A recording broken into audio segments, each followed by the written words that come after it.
Hey everybody, welcome to my first screencast. We're just going to see how this goes. The idea right now is that I'm going to try to make a couple of these each week. Hopefully one like today, like this one, is going to be a review. This review is going to be of the last couple weeks, but moving forward it should be just from the last week. And then I'll also do some screencasts where I sort of step through some labs or a homework assignment. So let's just see how it goes. Of course, at any point, if you have any feedback for me, feel free to just shoot me an email. Okay, so in this screencast, I just wanted to give a quick review of the last couple weeks, really weeks 7 and 8, where we started talking about CSS. CSS, of course, stands for Cascading Style Sheets. As we've talked about throughout the semester, we use HTML to structure our content, to define what each piece of content is, its purpose. And now we're going to use CSS to actually make that content look good, to style it. So, for example, what we've been producing throughout the semester is just these really simple one-column pages from top to bottom. With CSS, we can make it look a little bit more interesting. So of course this is still a very basic layout, but I've taken the existing content and I've converted it to what looks like a more functional, real web page. I've got a header, I've got a content area, I've got a footer, and most importantly, or most notably, we've now have a 2-column situation going on here instead of just that 1-column thing that we're limited to when all we use is HTML.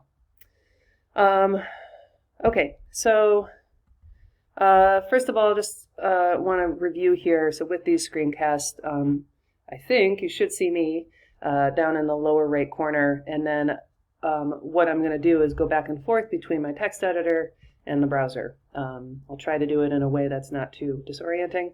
I'm on a MacBook. I'm using a text editor here called Brackets. There are many text editors available. I talked about a few in class. Of course, we used Notepad++. That's totally fine if you're on Windows to continue using that.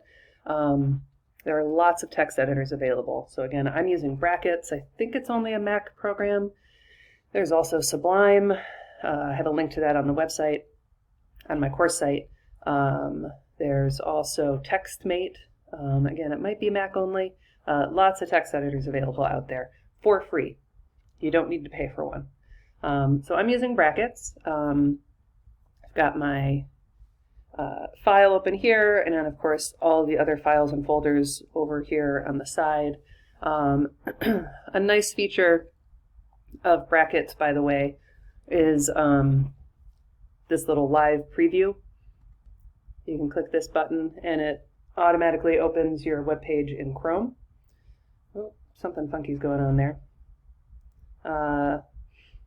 Well, okay, so that's not working right now. I'll figure that out and get back to this in a future screencast. So we'll just do the normal thing, which is edit our HTML and CSS files in the text editor, go over to a browser, new tab, find your file, and then open. And then of course there's going to be a lot of back and forth, edit, save, go back, refresh, review, everything we've already been doing.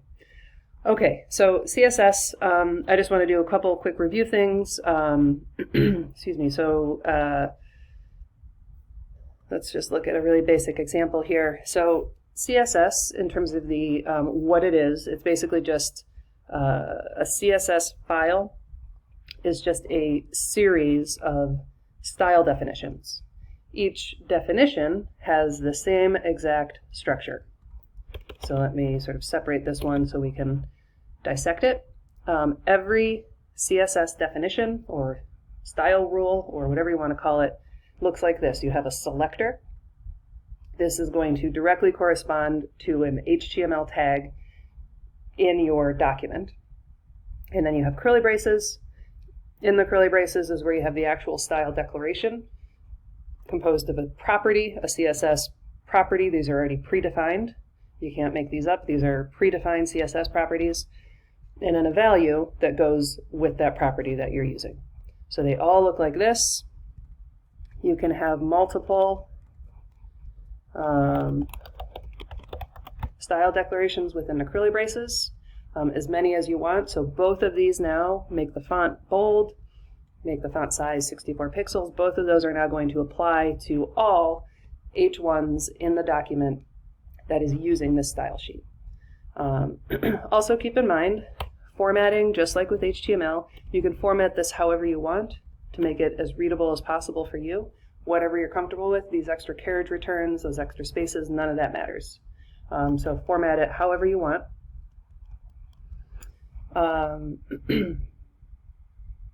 Yeah, actually I'm going to go ahead and skip the grouped selectors because there is a separate video for that.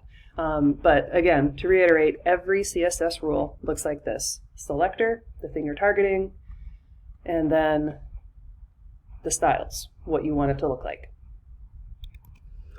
Okay, there are 3 ways to incorporate CSS in your HTML document.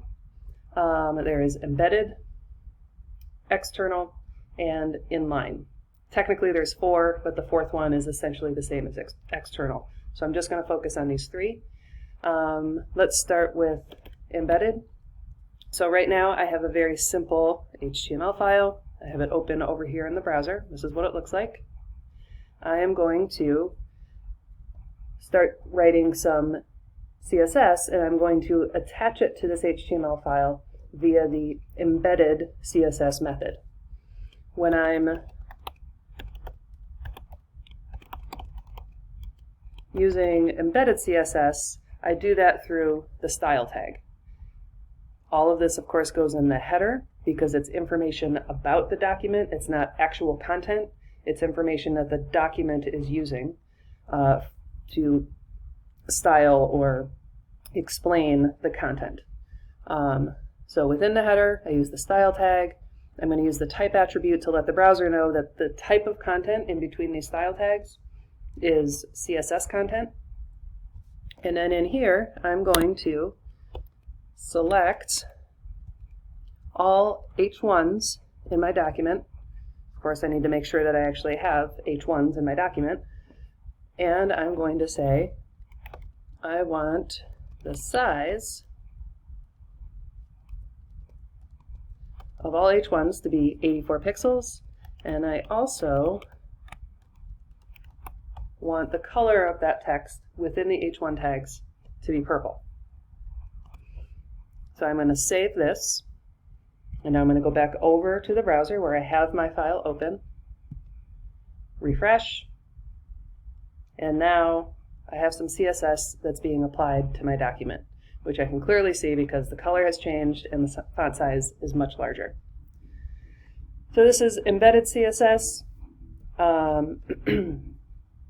Let me just do one more here. In addition, I'm going to go ahead and target my paragraphs. Sorry if you hear the noise in the background, it's just my neighbors. I'm going to say for all paragraphs, I want the font, and I'm going to save, come back over here, refresh, same thing. Now my paragraph, nothing else, just the thing I've selected. Now my paragraph text, the text within my paragraph tag, is using Verdana as the font. Okay, so that's embedded CSS. Now I'm going to show you external CSS. Of course, external is really the preferred way to use CSS. Embedded CSS is helpful for sort of quick styling to see what something's going to look like. It's also, of course, helpful in class because I can show you everything in one document. But external CSS allows you to have all of your CSS defined in one file and apply that one file to multiple HTML files, to multiple web pages. Therefore, you only have to go to one place, one file, to make changes. For example, if you need to change all of your fonts from Verdana to Times or something like that. Okay, so I'm going to go ahead and copy these couple styles here that I created. And I'm going to create a new file, brand new, nothing in it. I don't need anything like I do with an HTML file, like a doc type, all that stuff. I don't even need any of that. Blank file. I'm going to paste in what I just copied. Oops. And I'm going to save. Okay, the video cut out for a second. Sorry for that jump, but I'm now going to save that CSS file, that blank file that I pasted some CSS rules into. I'm going to save that as whatever file name you want. I'm calling mine review, and then with a .css. So that file extension is very important, just like it is with HTML files. You put in the specifically .css, and I'm going to also make sure to save this in the same location as my HTML file, which I didn't put it in the same location, so let me resave this in the same exact folder as my HTML file, rather. Putting them in the same location is just going to make it easier for me to find it. You can put it anywhere you want. It just has the same rules as images and links, relative links, I should say. If it's in a different folder, you need to specify the folder name. If it's in a parent directory, you need to do the .. for every level that you're jumping. I'm going to put it in the same folder so I don't have to worry about that right now. I'm now going to go back to my HTML file. I already removed the style tags that were there before. Oops. And now what I'm going to do is use the link tag. Again, what I'm doing is I'm going to pull in my CSS via the external method as opposed to embedded, which I did a moment ago. I'm going to use the link tag. The link tag requires two attributes. The first one is the rel, or relationship attribute. The relationship of this file is that it's the style sheet to or for this HTML file. The second attribute here, I'm going to go ahead and close my tag to make it easier. Second attribute is href. We're familiar with this with links. I'm going to now put in the path to my CSS file. Remember, it's in the same location, so all I have to put in is the name of the file. No .. no directory names. And that's it. So what should happen when I go over here to refresh, so I just hit refresh, what should happen is nothing should change. I didn't edit any of my CSS. All I did is I took it from its embedded CSS format and converted it to external CSS. Again, this external CSS is the preferred way of including CSS in your web pages. Okay, so the last thing, way to include CSS in your HTML is what's called an inline style. Inline style should really only be used if absolutely necessary. If you need to do something fast, if you need to do something temporary, if you just can't figure out why something's not working, so you just want to go right to that spot and just sort of override all the other styles. So I do use inline styles, but again, it's really recommended. It's cleaner to use external always. That's the preferred way, or embedded CSS over inline styles. But if you need to use inline styles, what you're going to do is you're going to go to the selector that you want to style, and you're going to add the style tag. Sorry, not the style tag, the style attribute to whatever tag you're trying to style. In the quotes, this is an attribute, remember, you're just going to put your styles. So pretty much the same format that we do in our CSS, property, colon, value. If you want to have more than one style, separate with a semicolon. Let's do something more dramatic. And okay, so I have now said for my paragraph tag, remember this style attribute is attached to the paragraph tag, make all the text within this paragraph tag bold using the font weight property, and make the size of the text 36 pixels. Remember, I did also in my external CSS target the paragraph tag. In this situation, I'm not going to have any conflicts because I didn't actually use font weight or font size. My external CSS file is only specifying font family. So technically, all three of these properties now should apply to the paragraph tag. So I go back over here and refresh. You can see that it's bold, larger font, and uses the Verdana font. Okay, so it is possible, though, that you're going to have conflicts with your styles. There are lots of situations where you can have conflicts. That's something that we're going to go more in depth with this week and next. And there are rules within CSS that determine how those conflicts get handled. So again, that's going to be for a future screencast. Right now, though, this was just a quick review of CSS, what it is, basic structure, and then those three ways to include it. Embedded, which is within the document using the style tag. External, separate file that you pull into your document using the link tag, or inline styles, which is using the style attribute on any tag that you want. Last thing I want to go through here is just another reminder of the inspector tool. Let me pull this up here a little bit. The inspector tool is incredibly helpful. It gives you an overview of your document structure, all the HTML. You can highlight something within the HTML preview, shows you where that is in the browser window. Over here, it also shows you what CSS is applied to it. So this gives you a very convenient way to modify these, just to see what things look like.